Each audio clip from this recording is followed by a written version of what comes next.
मोहपाडा रसायनी परिसरात गेल्या काही दिवसापासून वारंवार खंडित होणाऱ्या वीज पुरवठ्यामुळे नागरिकांमध्ये तीव्र संतापाची भावना निर्माण झाली आहे। दिवसभरातून कमीत कमी 5 ते 6 वेळा वीज गायब होते। त्यामुळे पंचक्रोशीतील ग्रामस्थांसह छोट्या मोठ्या व्यावसायिकांना विजेच्या या लपंडावामुळे प्रचंड मनस्ताप सहन करावा लागत आहे।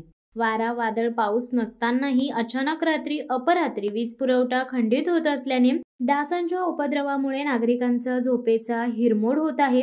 दिवसभरातून कमीत कमी 5 ते 6 वेळा अचानक वीज पुरवठा खंडित होत असल्यामुळे मोहपाडा रसायनीवासियांमध्ये तीव्र संतापाची भावना निर्माण झाली आहे। सतत खंडित होणाऱ्या या वीज पुरवठ्यामुळे भुरट्या चोरांचे प्रमाण वाढत असल्याने नागरिकांमध्ये भीतीयुक्त वातावरण निर्माण झाले आहे। सामान्य नागरिकांना भेडसावणाऱ्या या समस्येबद्दल संबंधित अधिकाऱ्यांनी वेळेत लक्ष घालून नागरिकांना होणाऱ्या त्रासापासून दिलासा मिळावा अशी अपेक्षा व्यक्त केली आहे। यावर लवकरच उपाययोजना केली नाही तर मोहपाडा येथील महावितरण कार्यालयावर ग्रामस्थ धडक देणार असल्याचे देखील सांगण्यात आले आहे। शिवसत्ता टाइम्ससाठी आनंद पवार, रसायनी।